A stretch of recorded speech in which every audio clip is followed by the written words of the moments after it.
Niché au cœur de l'Afrique de l'Ouest, sans accès à la mer et entouré par 6 pays, Bénin, Côte d'Ivoire, Ghana, Mali, Niger et Togo, le Burkina Faso abrite, selon les chiffres du 5e recensement général de la population réalisé en 2019, 20 487 979 habitants sur ses 274 200 km². Sur le plan administratif, le territoire national burkinabé est organisé aujourd'hui en 13 régions, 45 provinces, 350 départements, 351 communes et 8 907 villages. Cette architecture administrative découle de la régionalisation introduite en 2001 avec la création des régions. 20 ans après, le modèle mérite d'être revu et corrigé et les besoins ainsi que les défis d'un nouveau redécoupage territorial sont actuellement sur la table du gouvernement. Sont sur la table du gouvernement. Alors, mesdames, messieurs, bonsoir et bienvenue à ce nouveau rendez-vous de Périscope sur Burkina Info. Les enjeux, défis et perspectives d'un nouveau découpage territorial au Burkina sont au cœur de nos échanges de ce jour. Un redécoupage territorial actuellement dans le pipeline politique donc et qui justifie aussi pour une large part le report d'une année des élections municipales initialement prévues pour ce mois de mai. Pour parler de tout cela, j'ai le plaisir de recevoir pour vous Jean-Martin Ki, il est consultant international, expert en décentralisation et développement organisationnel. Bonsoir. Bonsoir. Directeur général du développement des collectivités territoriales du 1er mars 2005 au 26 novembre 2006, Jean-Martin Ki travaille depuis 2017 en qualité de chef d'équipe sur la relecture du processus de décentralisation au Burkina Faso. Expert pluridisciplinaire, notamment en matière de développement organisationnel, en matière de réorganisation de l'administration publique, mais également en matière d'organisation de la déconcentration, élaboration des lois électorales et de décentralisation, ainsi que de l'évaluation des politiques. Jean-Martin Ki, que je reçois la toute première fois sur ce plateau, a accompagné plusieurs processus dans ces domaines dans de nombreux pays africains. Il est par ailleurs auteur ou co-auteur de plusieurs publications, dont notamment État des lieux de la décentralisation et de la déconcentration au Burkina Faso et les listes électorales et les cartes d'électeurs, la réforme du système électoral au Burkina Faso. Merci, Monsieur Ki, d'avoir accepté notre invitation et bienvenue sur le plateau de Périscope. Mon deuxième invité de ce soir s'appelle Youssouf Ouattara. Il est directeur exécutif du CIFOEB. Le CIFOEB, c'est le Centre d'information, de formation et d'études sur le budget. Bonsoir. Bonsoir. Administrateur civil de son État, M. Ouattara, titulaire d'un master en analyse des politiques publiques de l'Université du Missouri aux États-Unis, enseigne cette matière à l'ENAM, c'est l'École nationale d'administration et de magistrature, depuis 2014. À la tête du CIFOEB depuis quelques années, il passe en revue avec son équipe les actes et actions des gouvernants en vue de promouvoir, je cite, la bonne gouvernance économique au Burkina Faso par une gestion optimale des ressources publiques, en l'occurrence leur répartition équitable, efficiente et efficace, notamment en faveur des populations défavorisées. Fin de citation.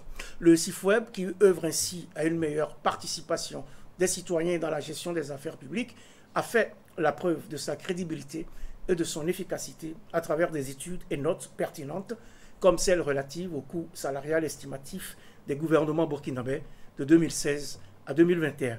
Merci, M. Ouattara, d'avoir accepté notre invitation et bienvenue une fois de plus sur le plateau de Périscope. Merci. Mesdames, Messieurs, à nouveau bonsoir. C'est le 134e numéro de votre émission Périscope que j'ai le plaisir, et j'espère qu'il est partagé, de vous présenter aujourd'hui.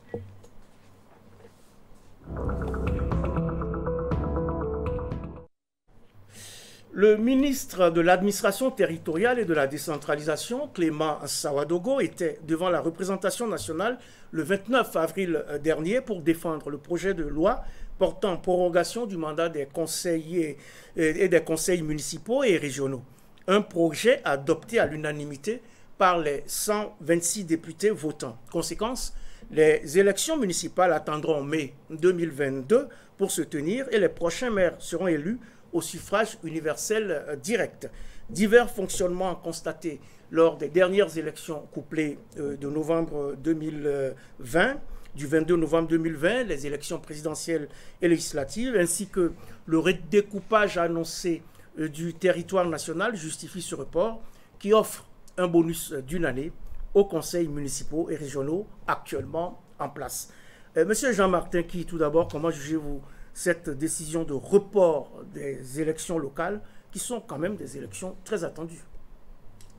Je pense qu'il est opportun, c'est un point de vue très personnel, de reporter ces élections. Nous avons déjà une connaissance du système actuel de la décentralisation. Nous connaissons les enjeux et nous savons que la décentralisation telle qu'elle est aujourd'hui gagne à être révisée et dans les meilleurs délais. Par ailleurs, pour faire des élections municipales, il faut revoir, à mon avis, le découpage territorial. Parce que des critiques ont été formulées sur le mode d'élection des conseillers municipaux. Si on fait des élections actuellement, des élections municipales dans la logique actuelle, il faudrait encore attendre 5 ans pour revoir et le découpage et le mode d'élection des conseillers municipaux. Ce qui nous fait causer un grand retard à la décentralisation.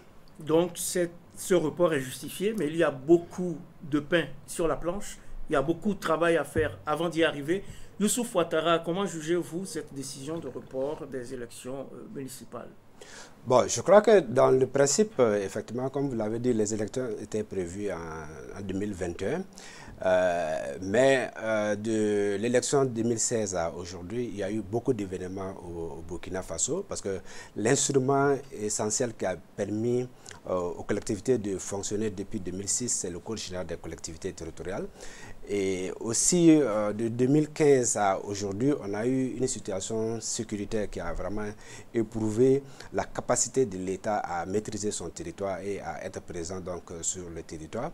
Donc, autant de facteurs, sans doute que l'autorité a jugé et a apprécié et qui justifie qu'on se prépare mieux pour pouvoir organiser ces élections en 2022. On se prépare, mais est-ce que vous pensez que la configuration politique sortie des urnes du 22 novembre 2020, qui a donc redessiné la cartographie politique nationale, a également pesé dans cette décision? Non, je ne crois pas que le résultat des élections ou la configuration du Parlement ou des suffrages a influencé la décision. Je pense que c'est des décisions beaucoup plus qui étaient latentes, c'était des questions qui étaient latentes. Par exemple, sur la question du suffrage direct ou indirect du maire, depuis la mise en place des conseils municipaux en 2006 et ensuite 2012, on a vu beaucoup de preuves, on a vu beaucoup de difficultés de la mise en place des organes dirigeants de ces conseils jusqu'au fonctionnement, à l'administration, à la gestion de ces collectivités. Il y a eu beaucoup de difficultés. Je pense que ce sont des questions qui étaient latentes et qui attendaient simplement une période beaucoup plus opportune pour pouvoir lancer la réforme. Pensez-vous que la période est donc opportune pour lancer ces réformes alors que le pays est dans un contexte assez difficile actuellement avec la crise sécuritaire, avec cette crise humanitaire et tout ce qui s'ensuit? Je pense qu'il est plus que jamais temps de s'engager à opérer cette réforme. On a déjà eu à dénoncer un peu l'absence de l'État dans beaucoup de zones du pays. On a constaté avec la crise sécuritaire que l'État n'arrive pas effectivement à assumer ses responsabilités de base au niveau de tout le territoire. Également, la représentation territoriale est absolument insuffisante. Donc, il est bon déjà de penser à faire ce redécoupage. Maintenant, dans le contexte de crise, contexte sanitaire, non, je ne crois pas qu'il puisse y avoir qu'il y ait un problème particulier par rapport à ça. C'est vrai que ça fait beaucoup de travail. C'est vrai qu'organiser un découpage aujourd'hui suppose un certain nombre d'actions préalables. Quelles sont justement ces actions préalables? Il faut relire les textes, corriger le code électoral, le code des collectivités territoriales, s'appuyer aussi sur le dialogue politique qui est en cours et qui est mis en œuvre depuis juillet 2019. Est-ce qu'on a le temps de tout peaufiner d'ici ces élections qui sont maintenant prévues pour un an?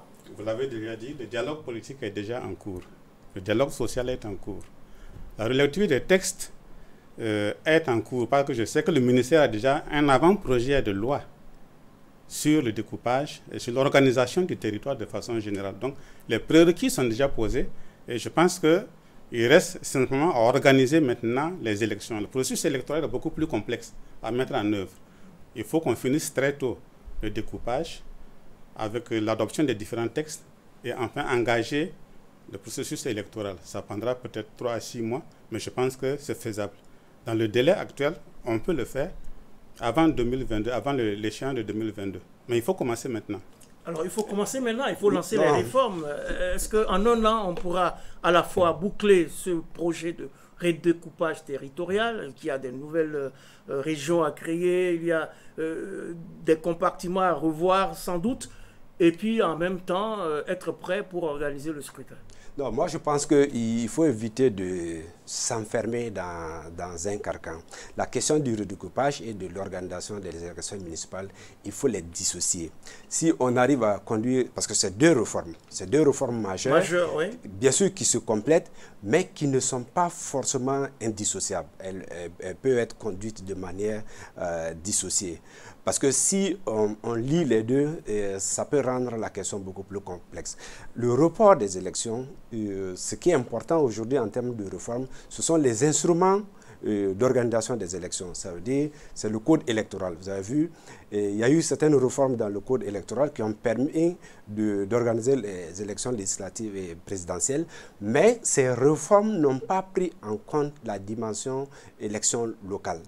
Et aussi, on a vu sur le plan logistique comment la CENI s'est organisée et toutes les critiques qui ont été formulées. Je pense que sur le plan logistique, la CENI pourra tirer les enseignements, mais il faut cet instrument qui est le code électoral pour organiser l'élection municipale. Et moi, je pense que ce code, il peut être relu et il peut permettre d'organiser effectivement les élections sans forcément un redécoupage. Mais si on ne fait pas le redécoupage, qu'on relit le code et les instruments et qu'on va aux élections, on sera dans la même situation. On va encore attendre de régler la question du redécoupage pour en arriver finalement à ce pourquoi on voulait changer un certain nombre de choses. Bien sûr, parce que la question des élections locales, c'est très important. Il s'agit de légitimer les organes, il s'agit de légitimer les autorités qui sont chargées de conduire le développement à la base. Ça, c'est très important. Et je pense que à force de différer, ça, on risque d'avoir un effritement de la confiance des populations et un effritement de la légitimité de ces autorités-là. Donc, c'est pour ça que l'aspect politique, pour moi, est très important. Et si on arrive à organiser ces élections, et l'autre instrument, comme je le disais, c'est l'instrument de gestion des collectivités qui est le Code général des collectivités. Si le Code électoral est revu et adapté, sur le Code général des collectivités qui encadre le fonctionnement des collectivités, rien, en principe, rien n'empêche l'opérationnalisation de l'élection et le fonctionnement des collectivités. Dans tous les cas, pour le redécoupage, si ça coïncide, c'est tant mieux. Si ça ne coïncide pas, et je ne pense pas que la tenue des élections en 2021, avant le redécoupage, ça pose un problème particulier. Bien sûr, ça va retarder l'entrée en scène des nouvelles entités territoriales qui seront créées, parce que tout de suite, elles n'auront pas d'institutions élues, on va dire plus ou moins légitimes. Je pense que on peut faire avec et éventuellement attendre l'élection suivante.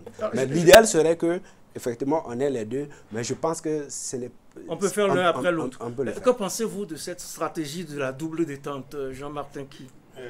Oui, ça donne plus de latitude aux dirigeants dans l'action qu'ils veulent mener.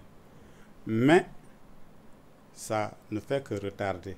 Est-ce qu'il faut aujourd'hui attendre et continuer de fonctionner avec les dysfonctionnements qu'on constate, avec les insuffisances qu'on constate, ou est-ce qu'il faut dès maintenant prendre le taureau par les cornes en sachant qu'on peut y parvenir, procéder au découpage et mettre en place un code électoral qui réponde en fait à la vision du pays actuellement, à la vision que le pays s'est faite de la décentralisation et aux enjeux de la décentralisation. Je pense qu'il est, à mon avis, opportun dès maintenant de commencer.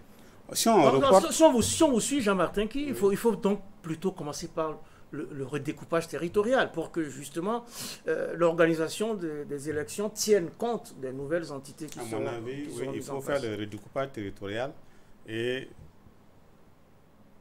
organiser les élections à partir de ce redécoupage territorial. C'est-à-dire que si on doit créer de nouvelles entités communales, qu'on les crée. Si on doit créer de nouvelles régions ou de nouvelles provinces, qu'on les crée et que le code électoral en tienne compte et que les élections soient faites sur la base de ce nouveau redécoupage. Ouais, ce serait plus cohérent. Ça serait plus cohérent. Autrement, on ferait les élections et puis ensuite on aura de nouvelles provinces, de nouvelles régions, de nouvelles communes. Ouais. Et puis il va falloir attendre une autre échéance pour que ces nouvelles entités-là aient leurs élus. Parce que présentement, je pense que l'administration est en train de relire les textes. Par exemple, le Code général des collectivités, il est en relecture. Le Code électoral, bien sûr, aussi sera en relecture. Et si on veut être cohérent, ça veut dire qu'il faut faire le redécoupage et maintenant finaliser le Code général des collectivités.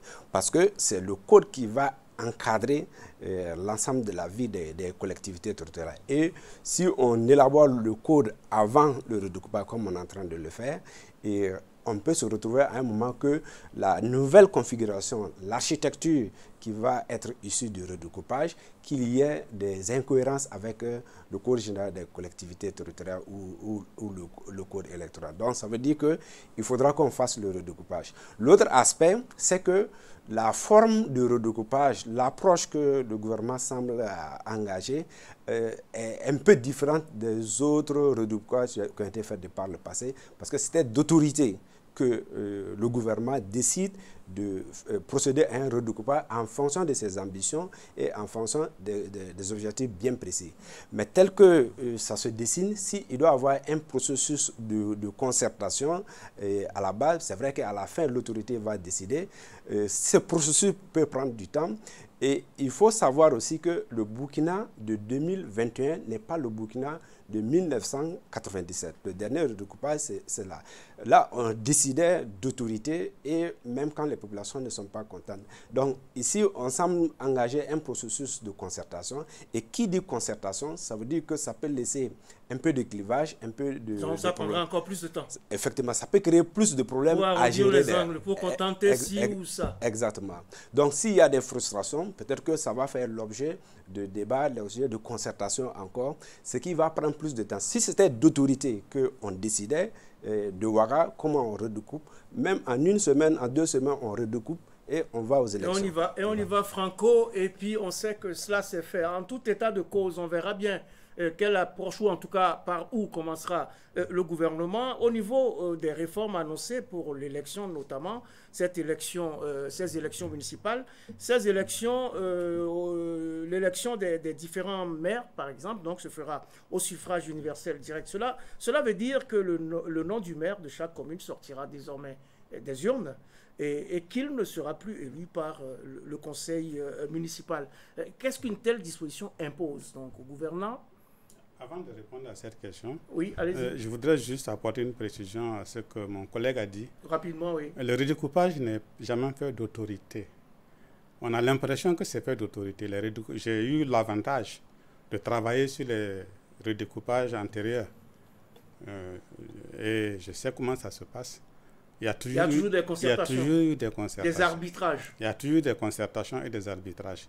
Peut-être pas de la même façon, mais il y a toujours des arbitrages. Mais ça prend combien de temps, monsieur Ki, de lancer une telle machine et puis de la boucler pour dire désormais on passe de 45 à 60 ou à 100 provinces, ou qu'on passe de 13 à 50 régions, j'en sais rien. Ça prend combien de temps pour faire tout ça? Le gouvernement a déjà sa vision du découpage. Donc, maintenant, il va faire un projet de découpage à soumettre aux différents partenaires sociaux et politiques. Et en fait, le débat, c'est ça qui va se discuter pour être adopté. Préétabli. C'est pas, on ne va pas s'asseoir comme ça, commencer à discuter sur rien et maintenant dessiner la carte du découpage. On a déjà une vision et on soumet cette vision à tous les acteurs sociaux et acteurs politiques. Et c'est à partir de là qu'on s'oriente vers une forme définitive de découpage. C'est ça. Bon. Et donc, quand on aura fini de faire tout ça et qu'on espère qu'on aura, le consensus autour de la carte proposée par le gouvernement, si arbitrage il y a, les arbitrages se feront dans les délais, et puis ensuite on réglera les questions de texte pour pouvoir aller à ces élections. Les élections qui désormais feront élire les maires par les populations au suffrage universel dans les urnes. Qu'est-ce qu'une telle disposition impose aux gouvernants, aux partis politiques et aux citoyens? Bon, toute réforme électorale impose que les partis politiques soient d'abord partie prenante et adhèrent. Et deuxièmement, cela suppose que les partis politiques portent l'information à leur base et expliquent comment ça va se faire. C'est important. Donc le gouvernement doit associer intimement les partis politiques à la nouvelle à la nouvelle loi sur le code électoral, Oui. au nouveau dispositif sur l'élection des maires et des conseillers municipaux, et il doit expliquer en quoi cela est positif. Effectivement, dans le temps, les partis politiques proposaient des listes de candidatures.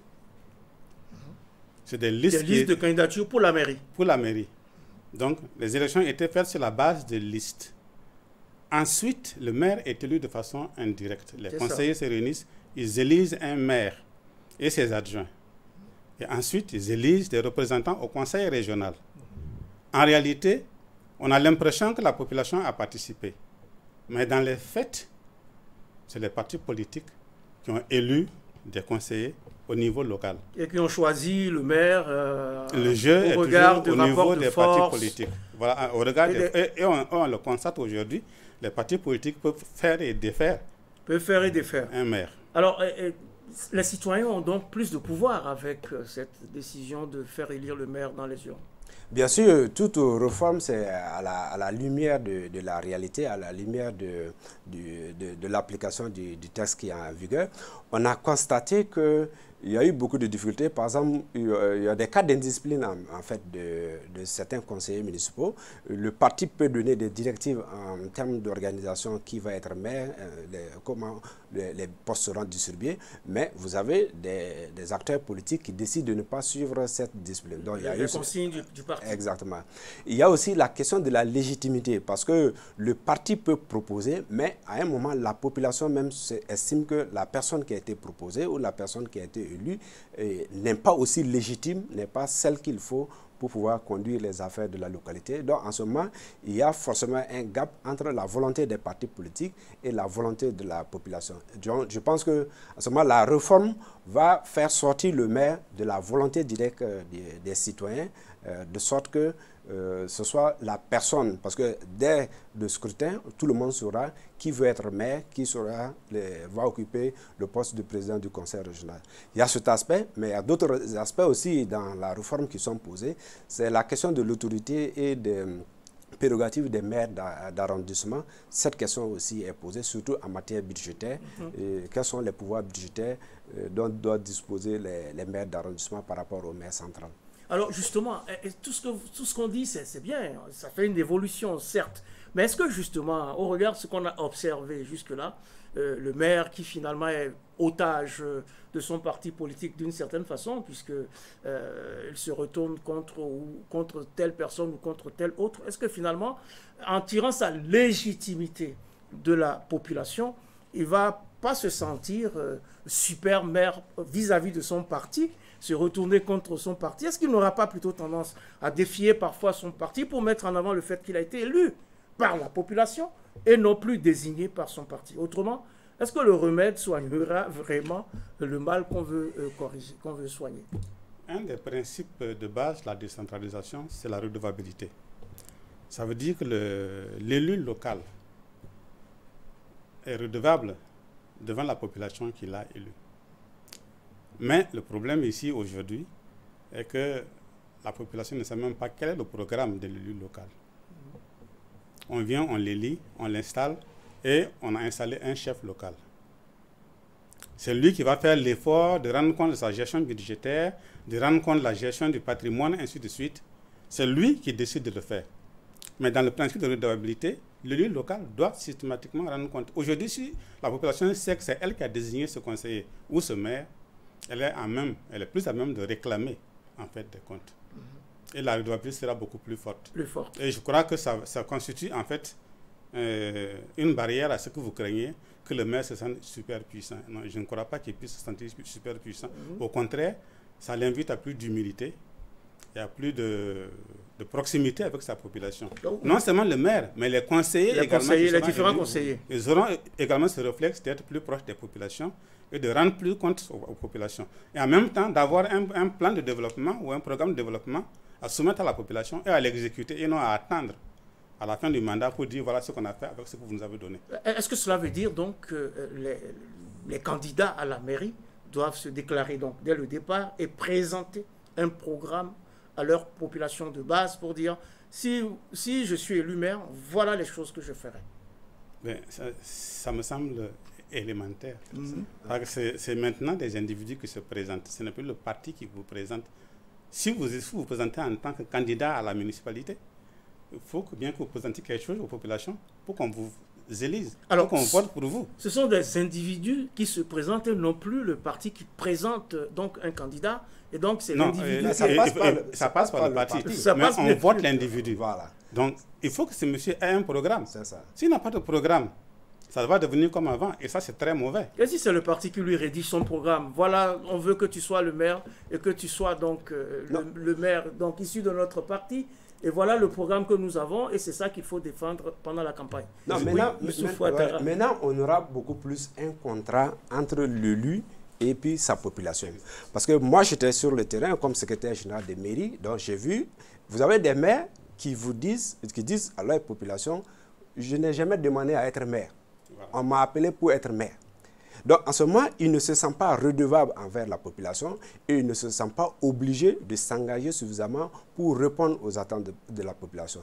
Il se sent peut-être plus redevable à celui qui l'a mis là-bas, celui qui a donc organisé son élection, et souvent c'est du côté politique. Donc, avec ce nouveau système, donc, les candidats, les partis politiques vont présenter des offres aux citoyens, les citoyens vont les payer par leur vote, et il y aura un contrat donc entre la population et les élus. Et comme il a dit, il y a le principe de redevabilité. Vous savez que au bout de 5 ans, vous allez revenir vers cette population qui va vous juger. Donc ce ne sera plus votre parti. Bien sûr, sur le plan politique, vous avez une discipline à observer au sein du parti politique, mais votre action en tant que maire, c'est envers les populations. C'est les populations qui vont apprécier. Parce que même si le parti vous impose, la population peut refuser parce qu'elle vous a vu à l'œuvre et vous avez échoué. Elle vous a vu à l'œuvre et vous avez échoué. De toute façon, on l'a dit tout à l'heure, hein, ce report des élections municipales se justifie aussi par le fait que l'administration du territoire est en passe d'être retouchée, même si Youssouf Ouattara pense qu'on peut aller aux élections sans passer forcément par la case redécoupage territorial. Mais actuellement, quelles sont les faiblesses de l'architecture qui se décline, rappelons-le, en 13 régions, 45 provinces, 350 départements et 351 communes, et 8907 villages. Oui, Youssouf Ouattara. Oui, l'un des objectifs de la décentralisation, c'est par exemple la dimension politique, la dimension participative. Et la configuration qu'on a, par principe, on peut estimer que plus l'autorité est proche de la population, donc la population a plus la possibilité de participer au choix de développement et au choix des leaders de leur communauté par rapport aux tailles de collectivité qu'on a. Donc dans le principe, ça va rapprocher les populations de leur administration et ça va les responsabiliser davantage et spécifier, prendre en compte les spécificités de ces localités. Ça peut permettre également de catalyser les efforts parce que quand vous avez une commune avec 80 villages, il est évident que la municipalité ne puisse pas entraîner conséquemment le développement dans l'ensemble de ces villages-là. Donc en procédant à un redécoupage, ça peut aider éventuellement à catalyser ces efforts. On a aussi cette question de représentativité de l'État, parce que la recherche montre que l'un des facteurs explicatifs de l'extrémisme violent, c'est l'absence de l'État. Et quand on parle d'absence de l'État, c'est l'absence en termes de services publics, en termes de solutions aux populations, aux problèmes des populations. Donc la décentralisation beaucoup plus poussée, le redécoupage peut aider à ce qu'il y ait beaucoup plus une présence de l'État à travers un certain nombre de prestations. Bien sûr, il y a quelques limites, mais je pense que chaque réforme a forcément des limites.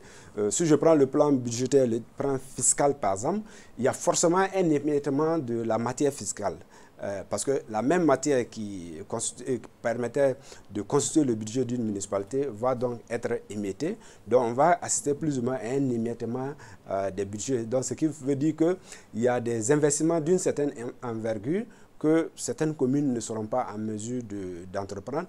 Mais du reste, la législation a prévu qu'il y a la possibilité de faire une communauté de communes, que les communes puissent se regrouper et regrouper également leurs moyens, mutualiser leurs moyens pour pouvoir entreprendre des actions d'investissement de grande envergure et qui sont d'intérêt pour l'ensemble d'une zone territoriale.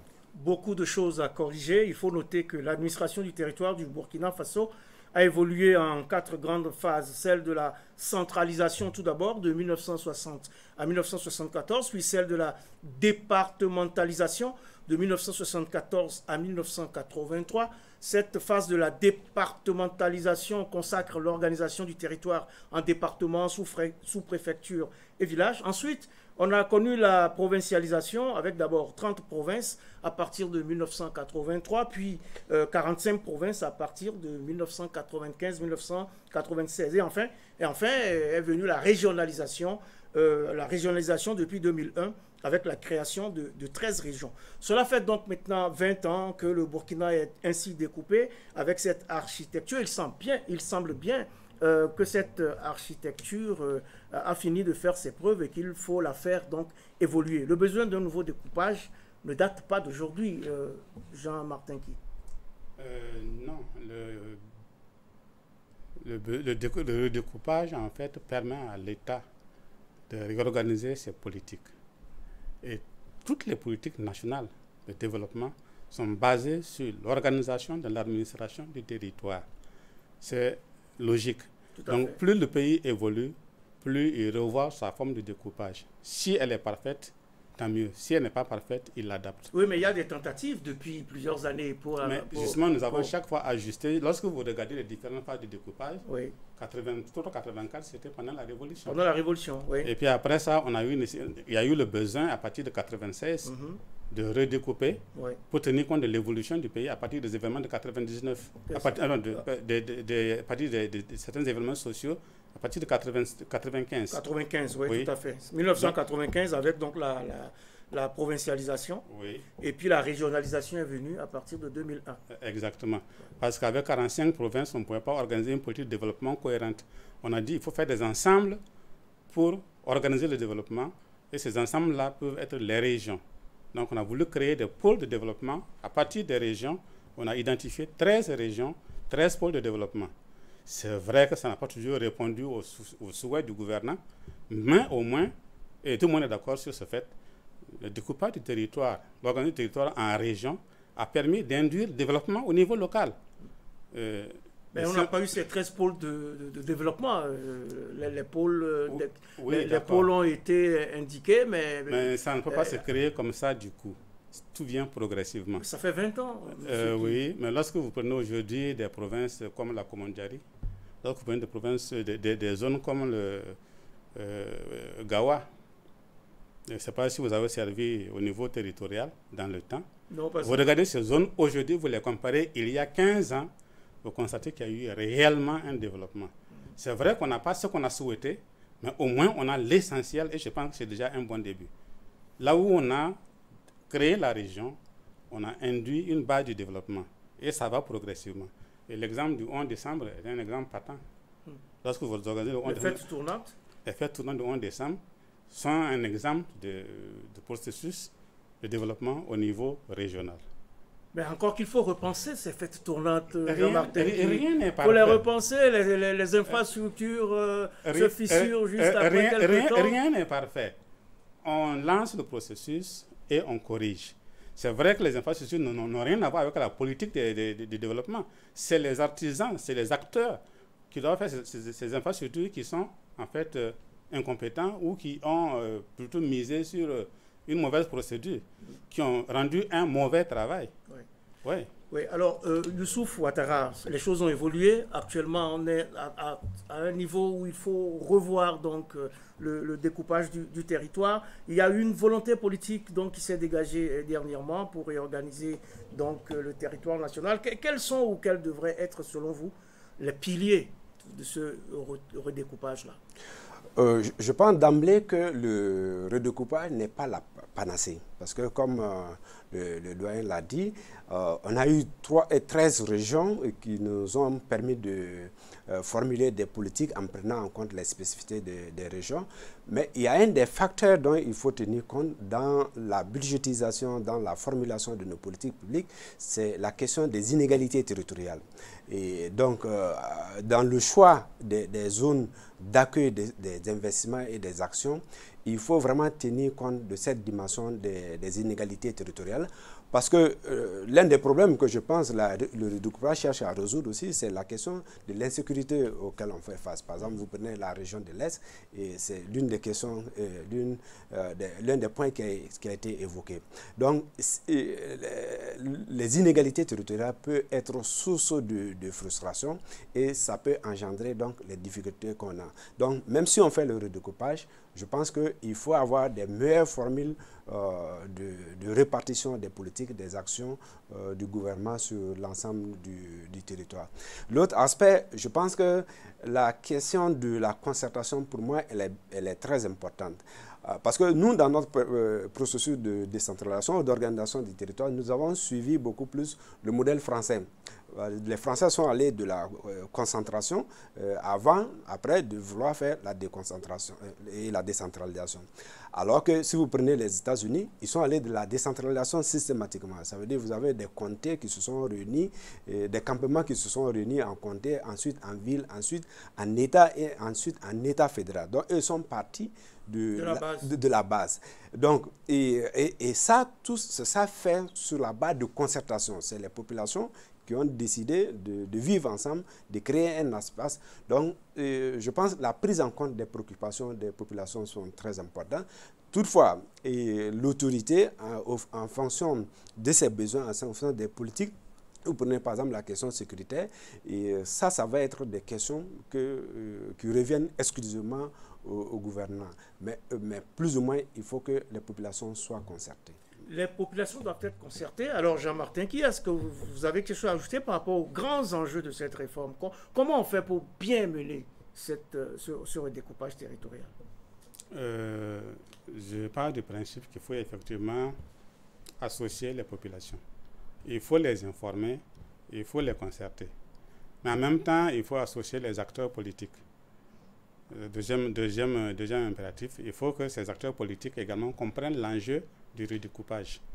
On a ici une question qui a souvent évoqué, la question sécuritaire. C'est ça. Le redécoupage va induire une revisitation de l'organisation sécuritaire du pays.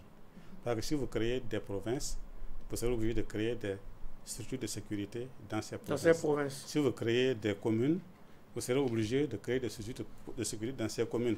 En réalité, ça nous permet d'être plus présents sur le terrain. C'est vrai, en matière sécuritaire. Et enfin, il faut dès maintenant prévoir la répartition des ressources. C'est vrai, il a dit au début que ça va faire un émiettement des ressources. Ce n'est pas un émiettement, c'est une répartition. Aujourd'hui, je suis très optimiste dans le principe. Parce que j'ai vu le processus depuis sa naissance, je l'ai vu évoluer et je l'ai comparé à d'autres pays. Et aujourd'hui, je suis très positif. Vous prenez Ouagadougou en 1995, comparé à Ouagadougou en 2021, il n'y a pas de commune. Aujourd'hui, on parle en milliards à Ouagadougou, alors qu'avant, on parlait en millions de francs CFA. De francs CFA comme budget. Voilà. La vision qu'on a du développement a changé. La vision, les recettes des communes ne sont plus uniquement des recettes de fiscalité. Il y a les recettes de fiscalité, mais il y a également les recettes qui doivent provenir des investissements des collectivités, investissements productifs, le développement économique local qu'il faut mettre en place dans chaque collectivité. Et c'est ça, en fait, un des enjeux principaux de ce découpage. Si vous voulez que les populations se retrouvent dans votre affaire, il faut qu'elles se retrouvent dans le développement, qu'elles se sentent acteurs du développement, associés au développement, et que ce développement leur profite réellement. Et c'est ça, en fait. Et il faut dès maintenant travailler à mettre ça en place. Et déjà, beaucoup ont commencé à travailler sur le développement économique local. C'est fondamental. Et donc, il n'y a pas d'émiettement des ressources. Il y a une réorganisation. Il y a des enjeux, des ambitions plus fortes pour le Burkina, c'est vrai. Mais qui n'a pas d'ambition n'avance pas. Vous êtes obligé d'avoir des ambitions. Si vous n'avez pas d'ambition, vous n'avancez pas, vous reculez. Et je suis d'accord avec ces ambitions-là. Oui, Youssouf Ouattara. C'est l'argument, par exemple, que les maires centraux ont souvent évoqué. Par principe, pour le moment, les dispositions qui sont, c'est le maire central seul qui est ordonnateur du budget. Par exemple, Ouattara, Bobo, c'est le maire central. Et certains estiment que si on dote les arrondissements d'un pouvoir budgétaire et qu'ils ont leur budget propre, c'est comme si la masse budgétaire dont dispose la commune de Ouattara, quelque part, elle est limitée. Mais je suis d'accord avec lui qu'en fait, il faut travailler à créer de la richesse. C'est ça qui va étoffer la base, l'économie de la localité et générer plus de recettes. Mais en attendant, si vous prenez Ouattara, si on fait cette répartition du budget entre les arrondissements, forcément, si Ouattara pouvait faire certains investissements, par exemple, je prends un exemple de 20 milliards, et qu'on fait la répartition entre les arrondissements, forcément, Ouattara n'a plus la capacité de ces 20 milliards, par exemple, parce que les ressources seront réparties. Seront réparties entre les différents arrondissements. Voilà. Donc, il y a des types d'investissements. Il y a des types d'investissements pour l'heure, en tout cas pour les premières années, il y a des types d'investissements qui seront difficiles à entreprendre avec des petits budgets. Maintenant, ça va prendre du temps pour que l'économie se construise, que ça génère suffisamment de ressources pour les budgets, pour pouvoir entreprendre des investissements de grande envergure. Alors, ce redécoupage devait nous amener donc à un maillage plus pertinent du territoire national et à mener plus de sécurité au niveau provincial, parce qu'on va faire de nouvelles provinces sans doute, de nouvelles communes. Est-ce que vous faites, vous aussi, Youssouf Ouattara, le lien entre le redécoupage territorial et la lutte contre le terrorisme? Non, bien sûr, c'est très important parce que, comme je l'ai dit, ça va de la science. Les facteurs explicatifs de l'extrémisme violent, c'est l'absence de l'État. Quand on dit, vous allez dans certaines localités, il n'y a rien qui marque la présence de l'État en termes de fourrage, en termes d'école, en termes d'offres de services de santé. Il n'y a pas de solution qui marque la présence de l'État. Donc, l'intérêt, c'est de créer, d'organiser le territoire de sorte qu'on ait des collectivités beaucoup plus proches et qui peuvent offrir ces services aux populations. Vous prenez par exemple la question de l'état civil. Si vous devez faire 20 km, 50 km pour aller vous faire établir un acte de naissance, donc ça rend difficile les choses. Mais si aujourd'hui, à 5 km, 8 km, vous pouvez avoir un acte de naissance, déjà sur la question d'identification, on va beaucoup avancer. Et maintenant, l'organisation du territoire, la déconcentration, ça va aussi avec l'accompagnement de services sécuritaires. Si on a de nouvelles provinces, on a de nouvelles régions, donc il y aura forcément une plus grande présence des forces de sécurité. Toutefois, c'est vrai que la carte sécuritaire ne coïncide pas forcément avec la carte administrative, comme dans le domaine de la santé. La carte sanitaire ne coïncide pas avec la carte administrative, mais pour surtout la sécurité intérieure, je pense que ça peut être déjà important parce que la question sécuritaire aussi vient de là. Parce que quand la petite criminalité se développe et vous n'arrivez pas à la contrôler ses prémices, bien sûr, ça va se développer et se gangréner. Alors qu'avec la déconcentration, on aura une présence des forces de sécurité intérieure qui peuvent aider à atténuer ces questions de criminalité. Alors, comment faire pour que ces cartes-là se coïncident dans une sorte d'harmonie, de symbiose, pour que quand on va finir de faire ce redécoupage et qu'on va faire ces élections, qu'on ait les services qu'il faut, là où il faut, afin de minimiser les risques d'extrémisme, de frustration et tout ce qui s'ensuit. Il faut déjà dire que le découpage actuel est pris en compte par beaucoup d'administrations centrales dans leur déconcentration des services. Donc il y a déjà, pour beaucoup d'administrations, beaucoup de ministères, une espèce de péréquation entre décentralisation et découpage. Enfin, entre déconcentration territoriale des services de l'administration territoriale et la déconcentration de leurs propres services. Donc on a les services régionaux dans la plupart des ministères aujourd'hui et le découpage de ces régions techniques correspond au découpage des régions d'administration territoriale. Ça, c'est déjà presque généralisé. Et il y a certains services qui sont encore en retard, mais progressivement, ça avance. Au niveau de l'armée, on n'est pas encore dans cette logique. Je ne saurais trop m'avancer parce que généralement, lorsque nous faisons nos textes sur la décentralisation, généralement, nous pensons que l'armée est un domaine beaucoup plus spécifique et qu'il est difficile de les mettre dans le carcan du développement de l'administration civile. Donc, pour eux, on crée des régions militaires qui ne correspondent peut-être pas toujours aux régions administratives. Et cela s'explique par beaucoup de raisons. Il y a d'abord les régions stratégiques, également les raisons tout bassement matérielles et financières. Parce que le matériel militaire coûte très cher. Si vous faites autant de régions militaires que de régions administratives, vous risquez d'être en mal pour équiper ces régions. Donc, nous ne demandons pas à l'armée de se caler sur le découpage civil en circonscription administrative.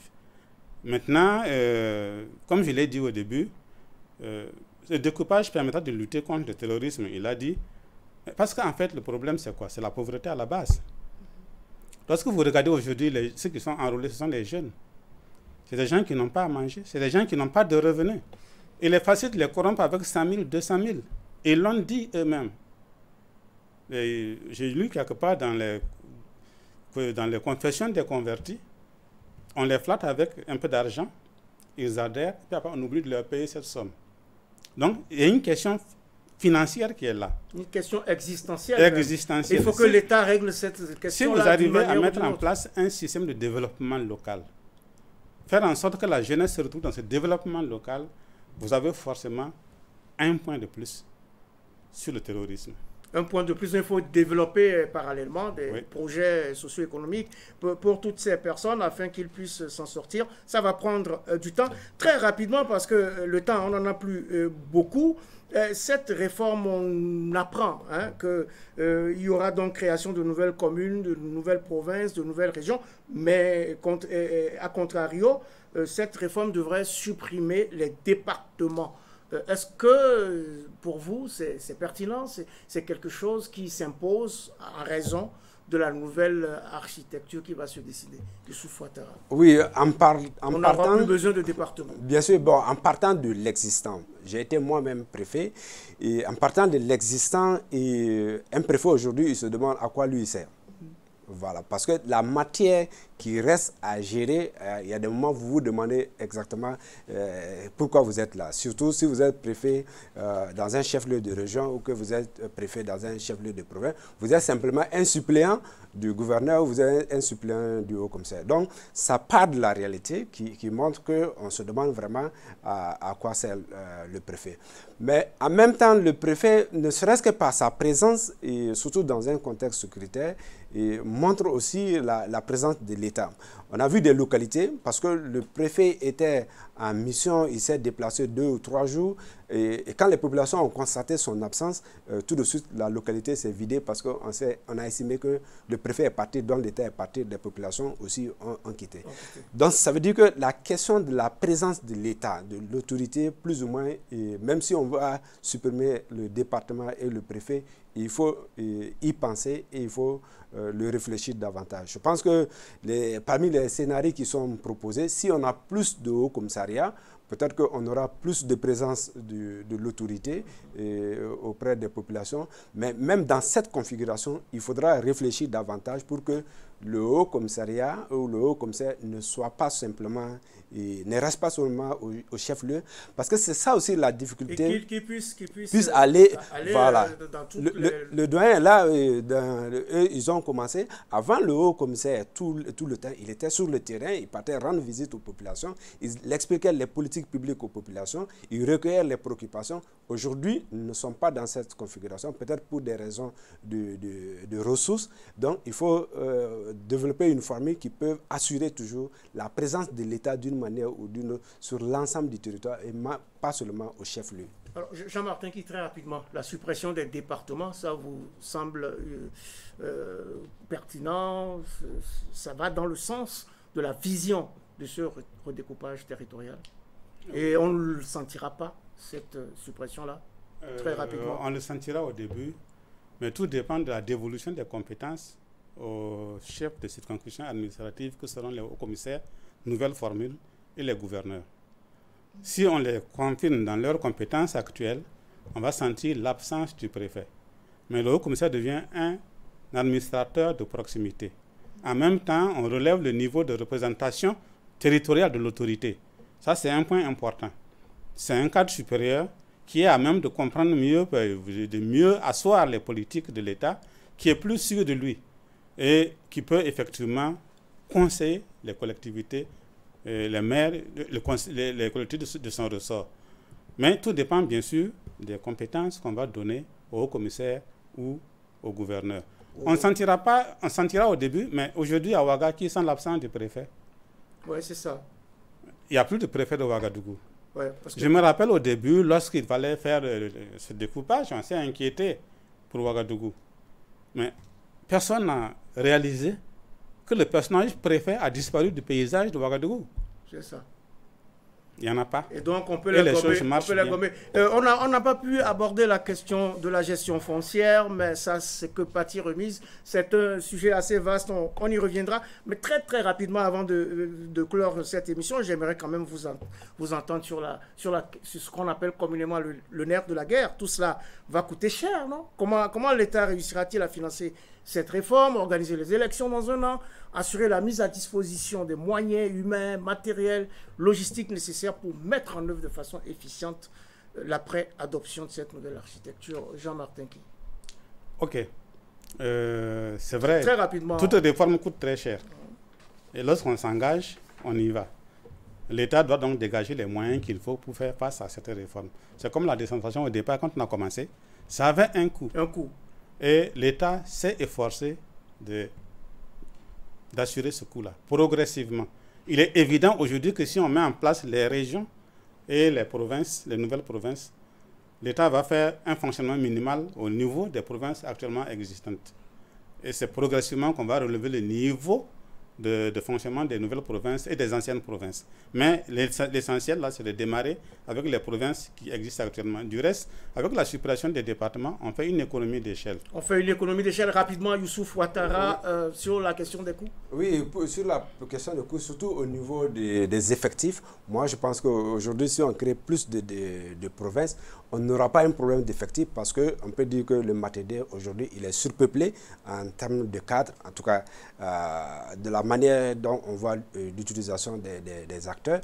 Je pense qu'on a du personnel. On a du personnel pour pouvoir déployer. Peut-être maintenant, c'est les moyens matériels. Et je pense qu'à la faveur de la loi des finances 2022, le gouvernement pourra se donner les moyens nécessaires pour conduire l'ensemble de ces réformes-là en 2022. La réforme n'a pas de prix, il faut la mener, mais elle a un coût qu'il faut assumer. C'est bien ce qu'il ressort de ce que vous avez dit. Quand on s'y engage, il faut assumer. Quand on s'y engage, il faut assumer. C'est une réforme majeure. Il y en a plusieurs réformes dans la réforme. On va y revenir à diverses autres occasions, mesdames, messieurs. Ainsi s'achève votre émission Périscope numéro 134 qui recevait pour vous Jean-Martin Ki, il est consultant international, expert en décentralisation et développement organisationnel. Merci pour vos éclairages et on espère vous retrouver. Je vais préciser que, contrairement à votre annonce au début, je n'ai pas conduit le comité de relecture des lois actuelles. Oui, ce sont des lois d'avant. Oui, ce sont les lois d'avant. Et qu'il faut relire aujourd'hui. Voilà. Donc, vous êtes dans la continuité. Voilà. Donc, vous êtes expert en décentralisation et développement organisationnel. Merci pour vos éclairages et nous comptons sur vous pour revenir de temps en temps nous éclairer davantage sur ces réformes importantes. Merci. Également sur le plateau de Périscope aujourd'hui, Youssouf Ouattara, directeur exécutif au CIFOEB, c'est le centre d'information, de formation et d'études sur le budget. Merci pour vos éclairages. Merci. Merci. C'est Philippe Barrault que je remercie qui a assuré la réalisation de ce numéro de Périscope avec la complicité de toute l'équipe technique du jour qui l'a soutenu et appuyé. Merci à Mounira Toussemporé de la rédaction pour son appui ainsi qu'à tous les techniciens et techniciennes de Burkina Info qui se dévouent au quotidien pour véhiculer nos images et nos voix jusqu'à vous. Merci à Roméo Auguste Bambara pour ses encouragements ô combien réconfortants, ainsi qu'à vous toutes et à vous tous qui m'honorez de votre fidélité à cette émission. Mais n'oublions pas de toujours prendre soin les uns des autres et prenons également date pour le prochain numéro de Périscope, même jour, même heure, sur la chaîne qui vous donne les clés du monde.